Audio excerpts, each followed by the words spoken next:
Hello, it's the Friday Talkie. Tags. Well, okay, I've been tagged. This is a tag by EquillibriumGaming, and it's quite a serious tag, really. I can't think of the right word. I don't like to use the word morbid. It's not morbid. It's something. Anyway, EquillibriumGaming has had a certain thing on his mind because it was the anniversary of the death of his father, and also he was thinking about the very sudden, unexpected, for me it was unexpected as well, death of Dances with Dudley, who was quite a prolific commenter, if not maker of videos here on YouTube. I was aware of him and quite stunned when I heard about his death. And this got EquillibriumGaming thinking along a certain line, and he came up with these tag questions, and he's tagged me. It is his bucket list tag. I will be honest, I had to look up the term bucket list because I had no idea what it meant. Never heard it before. So it's a list of things to do before you die. So yes, this is my bucket list tag response. First question: if you knew your life was coming to a close, what would you do with your entire gaming collection? That one I can answer very easily. I intend, assuming nothing happens between now and then, meaning I have to sell it, or it doesn't get robbed, or the house burned down, or something like that, I intend to leave it all to my niece. I don't know if she knows that. I've never told her, but I have mentioned it to my sister. I don't know if she would appreciate it or not, but she is the only person in my family who I think would give a damn. Maybe. She's a bit of a gamer. She's very young, so maybe not necessarily even into retro gaming. But yeah, that's really what I want to do with it. 2. If there was such a thing as playing video games in heaven, which gaming systems and games would you want to take with you? Okay, I'm not religious. Not in any conventional sense. I actually did a video on this kind of that covered this kind of thing on my other channel, Benway's World, quite some time ago. See, my concept of heaven is like, and I can't even explain it here, but it being what it is, I would want all of them. I would have all of them. Everything that was ever made, I would play them all and have the time to play them all. Everything that was ever made, yeah. But assuming we're talking like an existence for the rest of eternity where you could only play one game, no, that's not heaven, that's hell. The only thing worse would be no games. No, if it was heaven, I would have all of them. If you found out you only had 10 more days left to live, what games would you choose to play for the last hours of your life? I'm actually going to be awkward here. None. Absolutely none. If I only had 10 days left to live, the last thing I would be doing is playing video games. I wouldn't spend a moment even thinking about video games. I would be spending all of my time with Andrea. Hopefully we would be able to get loose ends tied up and then spend the rest of our time doing something nice. Absolutely, video games would not feature in that whatsoever. 4. Suppose you found out you were going to die within 24 hours.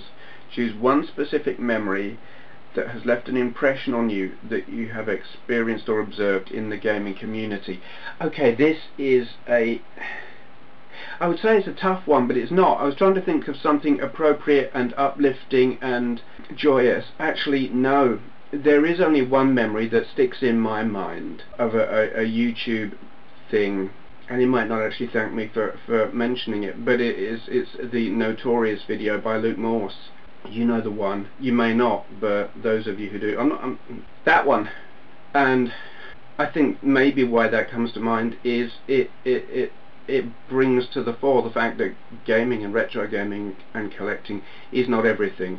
There are more important things, and I think I would be very aware of that if I was about to die in 24 hours. Okay, on your bucket list, where on the list would you add your gaming collection as a priority, and explain why you chose the specific spot on the list? I don't actually understand this question. So the list is things to do before you die. Where is your collection? Do you mean completing the collection? Collecting stuff for the collection? I don't understand the question. Things to do before I die. Where is my collection? It's not actually there, really. No, it has nothing to do with things to do before I die. It's something I do for the fun of it. Yeah, it would not be... I suppose making arrangements for making sure that my niece got hold of it upon my death might be in the list, but in terms of things to do myself, no, it's not there. There are more important things. It's something I do for fun. It's something I do when I've got nothing better to do, which is why I spend very little time actually gaming. Maybe an hour a day, because there is so little time where I've got nothing better to do. So no, on a bucket list, and I don't have a bucket list. I don't have a list of things to do before I die, because I kind of go with the flow. I have a few things that I like to do, a few people I like to spend time with, a few favourite places, but really big experiences that I really want to have, no. I don't live my life that way. I don't care that much about things. I'm a creature of routine, and maybe that's not healthy, but there it is. I think that's me done. I'm not going to tag anyone. I don't, I do tag responses, but I don't tag people specifically. Haven't done for a long time. So I'm leaving this as an open tag, respond if you want to. It is quite a serious tag, and absolutely does deserve quite a bit of thought, I think. It may sound like I haven't thought about this, but actually I have, and I find it a very difficult one. Yeah. Okay. Moving on. Alright, this is another... I don't know if this is a tag or an open discussion, but either way, it's by Huey999. He has set a question: what 5 games do you play with a Sunday hangover? There it is. You've been out on the town and got absolutely mullered on Saturday night. Sunday morning, you're hungover as hell. Name 5 games that you would play. Do you know, I haven't been out on a Saturday night and got mullered for more than 20 years. I did all my getting hammered in my teens and my 20s. But anyway, yes, I understand the concept. I know what it is to have a hangover. I'm going to do these in reverse it's not chronological order. What am I talking about? Reverse order, really. Yeah, I think Huey might have said this one as well, but I'm going to say... Actually, he probably said Arkanoid. I'm going to say Breakout, because it is so completely brainless. Here you've got this wall and you bat at the bottom and the ball. It is so completely brainless that you can virtually play that game in a coma. Breakout for number 5. Number 4, Pac-Man. Why? Because he's got all the paracetamol. And then those 4 super ibuprofen pills in the corner. Yeah, Pac-Man is the man when you've got a hangover. 3, Jimmy White's Whirlwind Snooker. I have only just got up again. This is what I said in my other video, but then didn't put up a thing. It's that Twilight Zone moment. Did I say it? Didn't I say it? I actually did and recorded it, but then never uploaded it, but referred to it in a later video. Are you confused yet? This mess of words is brought to you specifically for Atsuma Corinne. Number 3, Jimmy White's Whirlwind Snooker. Snooker is one of those... I'm not really into sports at all. I mean, apart from Formula 1 Grand Prix, which I love and watch religiously. Not quite to the point where I get down and pray, but But the only other sport I actually have any enjoyment watching, or get any enjoyment watching, is snooker. And it's something I can watch with a hangover. It's really... you can be comatose and watch snooker. In fact, it might actually put you in a coma sometimes. But yeah, that I could play that hungover, because, it's a really nice slow pace. 2, Flow. Be it on the PS3, on the PSP. I know you can find it as just a flash freebie on the PC, but personally I would go for the PS3, because you've got the whole 6-axis control, and in fact it's probably the only game I've ever played where I liked having 6-axis control. Flow, so totally, it's a non-game. Yeah, I think that would be very, very good. for those hungover Sunday mornings. God, yes, this is that time. I can't speak. I only got up half an hour ago. I haven't had coffee yet. I haven't had breakfast yet. I'm hungry and tired and I can't speak.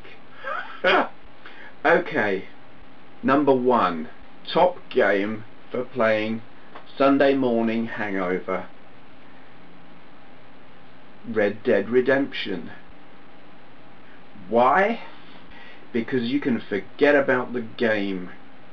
I would just take my man to a nice open scenic spot and sit there, put down the controller and just watch.